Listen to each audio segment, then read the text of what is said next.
I wasn't always the sports scientist and bro scientist that you know today. There was a time where I was just a bro scientist. Let's react to some of my own worst training fails. Oh! Well, you had that. So, let's talk about that. That was me back in my wannabe powerlifting days. And I was running a version of the Bulgarian approach, where I was squatting a heavy single, like maybe supposedly RP 7 to 9, most days of the training week. And this happened. Now, a few broad takeaways. One, if you're going to low bar squat heavy, get some spotters or squat in a rack. It's always a good idea. Two, I wouldn't recommend dumping about 460 pounds or whatever it was behind you, especially low bar. I'd be sliding. The slide was smooth as hell. Three, my favorite part of that experience was one of my training partners at the time saying, well, you had that. As I was sitting at the very bottom of that squat and just contemplating, how did I get here?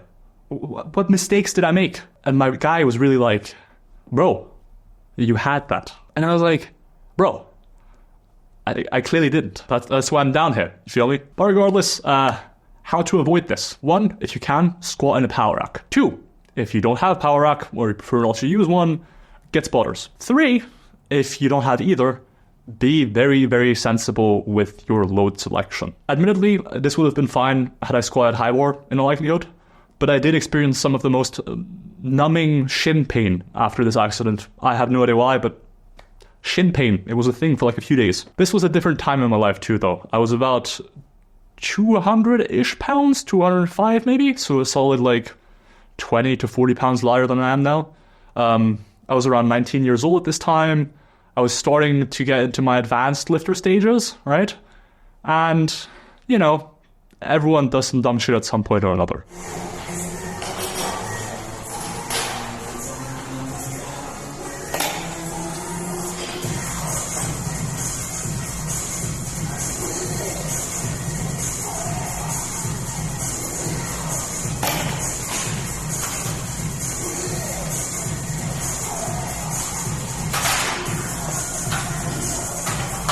I used to be big into hip thrusts. Specifically in this case, I was doing them because I had some knee pain going on and some lower back pain, so doing a lot of squatting and deadlifting work was kind of off the table for me. Hip thrusting, not the best exercise. I think it's not the worst either. If I was just going for overall hypertrophy, I would pick a more lengthened biased exercise nowadays. But specifically for glute hypertrophy, although that wasn't the intent at the time, I just wasn't aware of the research as I am now, it's a good movement. And specifically if you want to emphasize the glutes and not a whole lot else, it's a great movement. The issue with me and hip thrusting specifically is that I got relatively strong at them relatively early in my training career, to the point that the stimulus to time ratio got pretty poor. I would just need to load up a ton of plates to get any appreciable stimulus in. Even with a pretty controlled tempo, as you can see here, I was using around 500 pounds.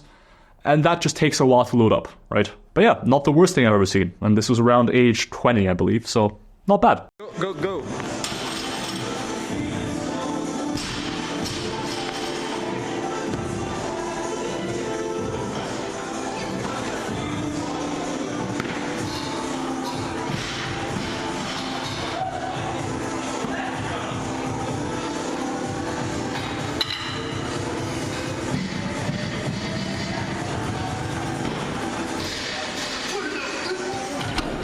That video was from about 6 years ago, so I must have been around 18 at the time. I wanted to leave no doubt on the table that I locked that weight out. And when I was mentioning that I hip thrusted quite a bit quite early into my training career, this is what I meant. Past this stage, I think hip thrusting wasn't very time efficient anymore. Also, showing a lot of skin in that video. Goddamn. I guess when you're 18 you do all sorts of shit, but hey ho.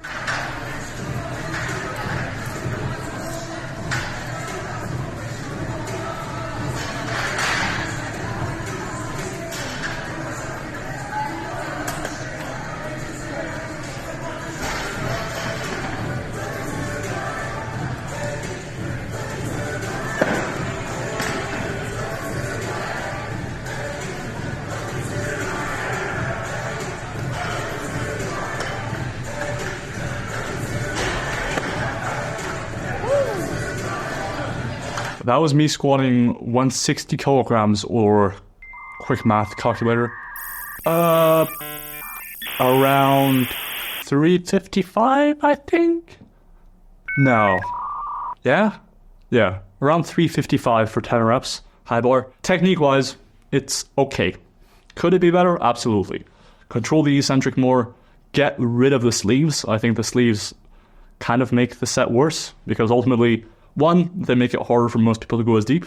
So you're restricting the stretch on the quads, which is not a good thing. Two, they help out the most, specifically these SBD sleeves or good powerlifting sleeves will help out the most as they get stretched out, kind of like a rubber band. So they're helping out the most at the very bottom when it's supposed to help out the least for hypertrophy, because I want to produce force in that very stretched, lengthened position. So control the weight more, get rid of the sleeves, pause at the bottom, and it would become a lot better.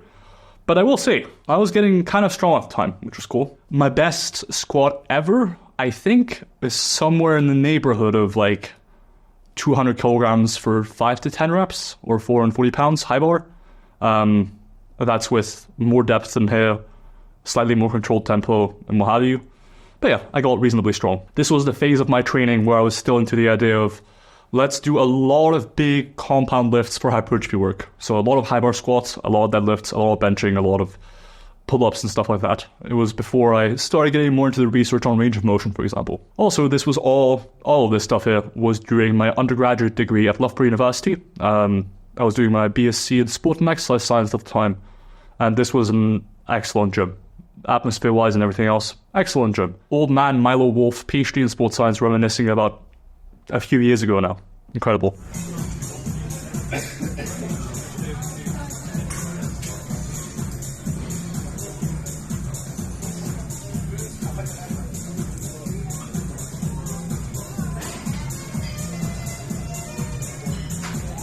So there was a reason I wanted to review that movement on camera. Is my technique great? No. Is it a great movement for hypertrophy? No, but it's not terrible. But more importantly, a very fun movement. If ever you want to have fun in your training, and if you train for hypertrophy, you better not goddamn have fun. I will fucking lose it with you. You're not allowed to have fun in the gym, bro. Trust me. But if you ever do want to have fun, you absolute delinquent, try this movement. It's pretty fun.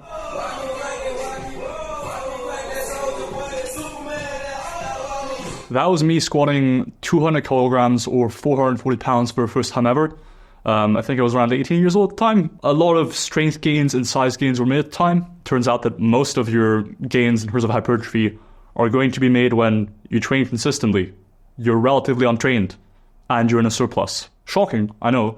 But that is also when I made most of my gains, in the first few years of lifting. So with that being said though, we're about to go even further back in time to when I had a very small YouTube channel when I was about 14 or 15 years old and started lifting. For my first few years of lifting, I didn't really make much progress. I think my programming was piss poor, my nutrition was piss poor, so that was mostly what was causing it. I remember following people like Mike Chang from Six Pack Shortcuts, and when I started lifting, running tricep days, ab days, and going past failure on like 30 sets for my triceps when I first started lifting. So needless to say, for the first couple of years of my lifting journey, my programming was very poor. I also thought that I needed to cut down. For context, I was 6'2", or nearly 190 centimeters, and like 140 pounds, and my idea was, I'm fat.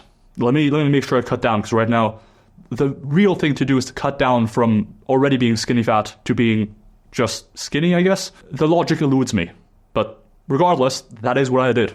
And so for the first couple years of my lifting journey, I wasn't really making many gains. And so, for the sake of having a fun video, let me go back in time and show you some of those videos. Alright, which gem do I want to start with here? I'm sensing a bit of a first video ever. I'm going to mute this, Josh, because, yeah, my accent was powerful at the time. I was 14, give me a break. When you put this in the video, do not put the audio.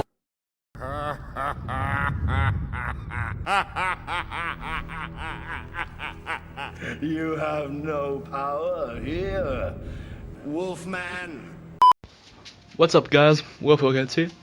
Today I'm showing you a upper body workout of overhead press. Oh god, I'm turning the audio down. Sets of 2 at I cannot tolerate my kilograms. voice.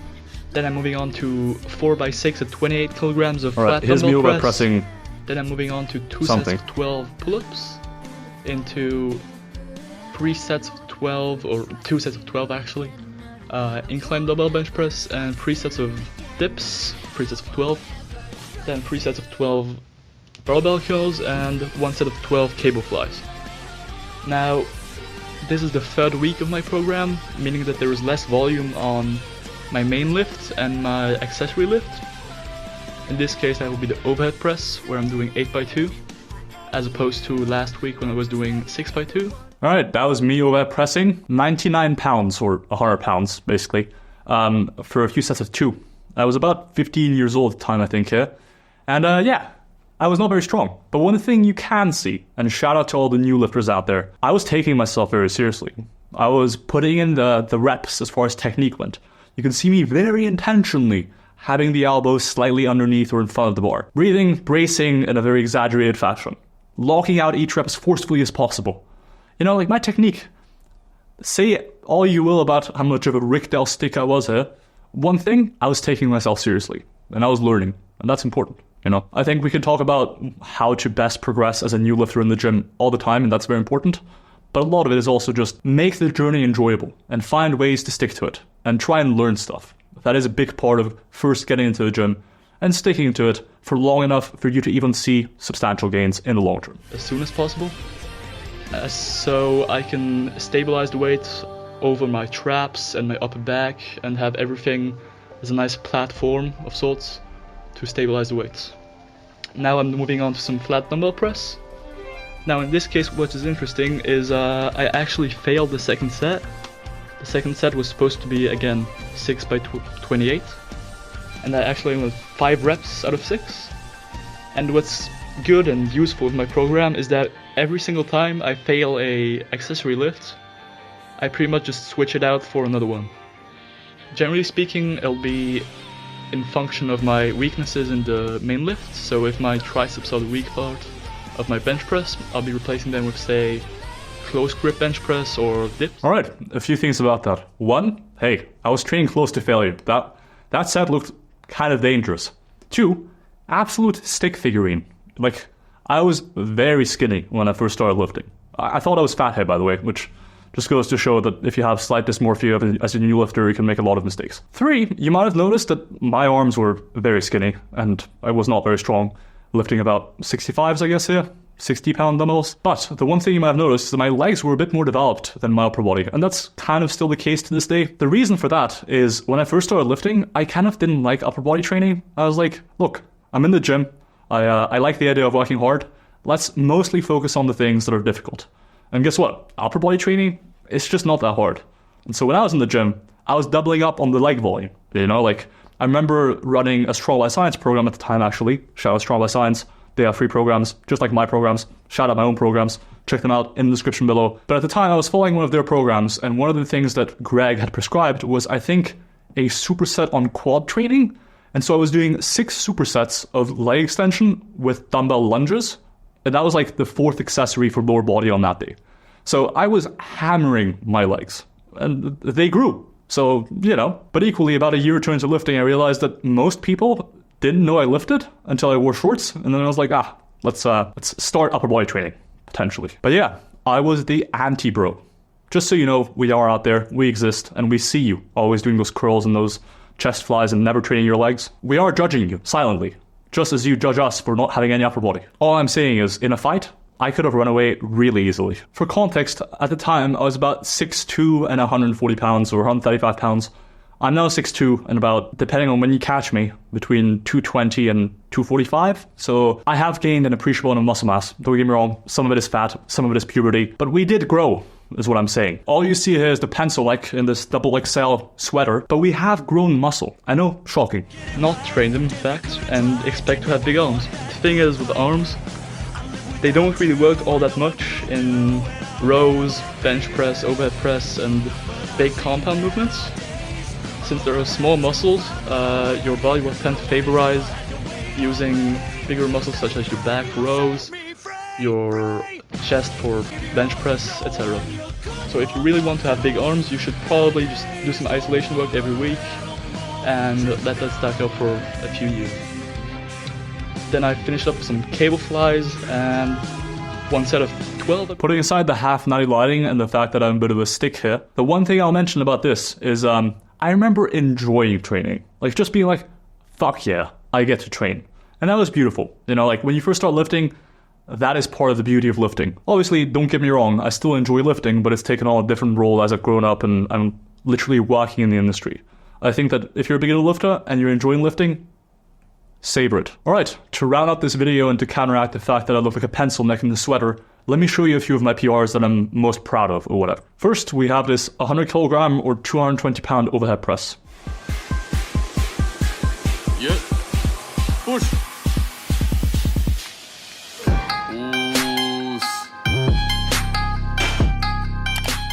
I've been wanting to hit a 220 overhead press for quite a while. My body weight here was like 225, 230 or something like that. And yeah, it just felt good to hit it. I have in fact since hit a bit more on the overhead press. I'll show you a video of that now.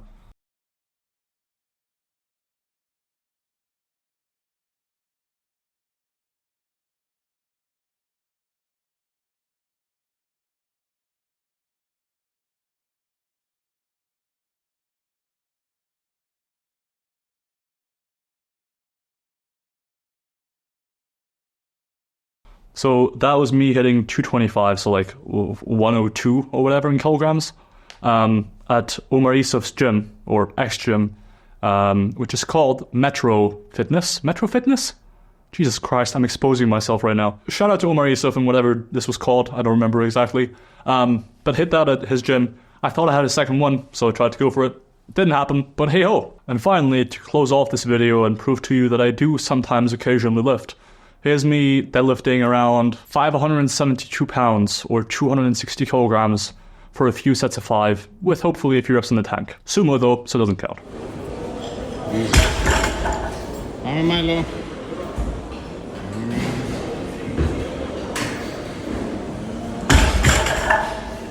Young feels challenged by the second rep, but he's sure. 5 will fall.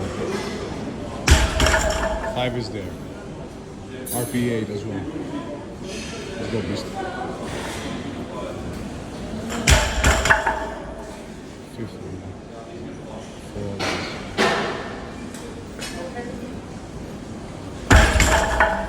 4. So yeah, that was a relatively easy set. I probably had a few more reps in the tank. Again, sumo, so it doesn't count. Go to town. I have also deadlifted 500 pounds for 11 reps, I believe. So that's another strength lift that I've hit. But regardless, that was me reacting to my old training. If I had to give it an honest rating, I would say priceless. Priceless memories out of 10. Because ultimately, lifting is a journey. You know, it's a hobby. And if you enjoy it, all the better for you. From a pure progress perspective, honestly, everything I reviewed was fine. When it came to the strength lifting, it looked fine. When it came to hypertrophy, it was fine. Was it optimized? No. Is that fine? Yes. So from a pure effectiveness perspective, given what I know now, I'd give it like a 7. There's definitely room for improvement, like controlling the eccentric more, pausing at the bottom, not being quite so potentially powerlifting centric, but equally many of the lifts you saw me performing throughout this video were just for fun. They weren't under the pretense of like, this is really gonna slap on some muscle, baby, doing those 2 reps on overhead press. I've got a little secret for you. We've actually been working now for a few years on a training app called MyoAdapt. It is essentially my brainchild, as a lifter and as a sports scientist specifically. MyoAdapt is an app that tries to take everything a really solid evidence-based coach does and condense it into a training app that you can pay a fraction of the price for compared to a coach, and that will give you a solid individualized program based on your goals. So if, for example, you want to specialize on your chest and arms and really grow those, it can do that for you. And if the app picks up that, hey, you're not recovering very well, it will adjust training for you week to week to make sure the training program is individualized and tailored to you to maximize your progress. Because ultimately, we shouldn't all be training exactly the same way. And we've been working on this app for about 2 to 3 years now. And it's coming out soon, and I'm super excited. So if you want to be notified when it comes out, to check it out, check out myoadapt.com and sign up to a newsletter to be notified via email when it comes out. It's a coach in your pocket, and it's unlike anything out there currently. I can say that with confidence. If you do decide to sign up when it comes out, you'll be able to lock in at the lowest possible price. If you enjoyed the video, please comment, like, subscribe. Let me know who else you want to see me react to. Have a great day, and I'll see you guys, my subscribers, in that next one. Peace.